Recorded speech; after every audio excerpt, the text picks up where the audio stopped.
Hey guys, make sure you stay until the end. We want to share one advice with you, because if you make that mistake you may end up spending thousands of dollars on parts and diagnostics that you may actually not even need.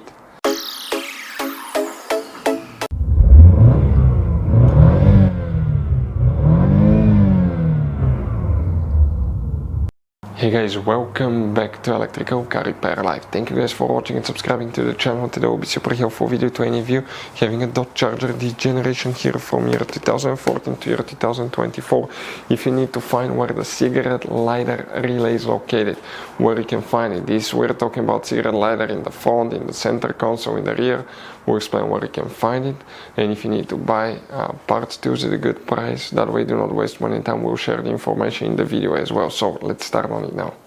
So before we start guys, let us tell you a little bit about us. Every single car we get here at the garage, we try to make at least 200 to 300 free repair videos. We take them completely apart, we show you how to do almost anything. How to fix engines, transmissions, electrical components, codes, fuses, relays, all that stuff. Why we guys do it? Because our mission in the shop is to save you as much money as we can. All we need in return, please subscribe to the channel, like the video, that way we can keep making these absolutely free videos for you. And if you want guys, please check out our YouTube channels. We have more than 15,000 free repair videos that can save you thousands of dollars in future repairs. The cigarette lighter relay guys, if you want to see where the fuses for the cigarette lighter are located, we have a special video about that. But the relay, some models will have that relay as well. So we have two main fuse boxes. We need to work in one that's in the trunk. Open the trunk, leave the carpet liner up. Underneath you have the spare tire, and next to it you have a car battery. See, that's a fuse box behind it. If we get a closer look, it looks like this one. That cover needs to be pulled up by pressing the tabs together, pull it out, and you have that layout here. Before we continue guys, let's explain quickly why it's always a good idea to test fuses and relays. It is guys very important to test fuses and relays. On those fuses you cannot clearly see if they're burnt or not, especially you can see in the J-case fuses as well.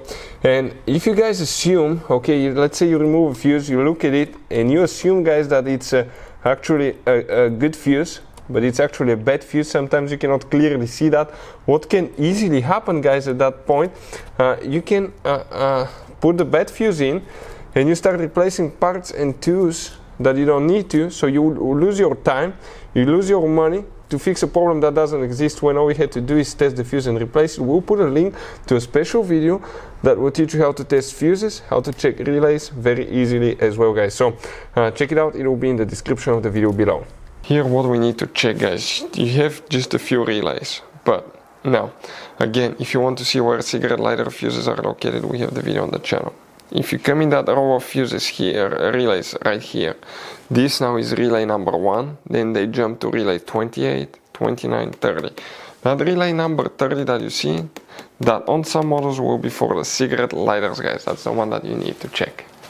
So this guy's Dodge Charger has all kinds of different fuses and relays, different sizes, and those guys, okay, could be really hard to find, especially if you're in the middle of nowhere. One time we needed a replacement, we couldn't get one, we were stuck because we had to wait a few days to get a shipment. So we recommend to buy some spare fuses, relays, put guys some spare ones in the glove box for a peace of mind. We'll put a link in the description of the video below where you can get them at a good price, quick shipping, that way you do not waste money and time guys. Thank you for watching, hopefully the video was helpful, and see you guys next time.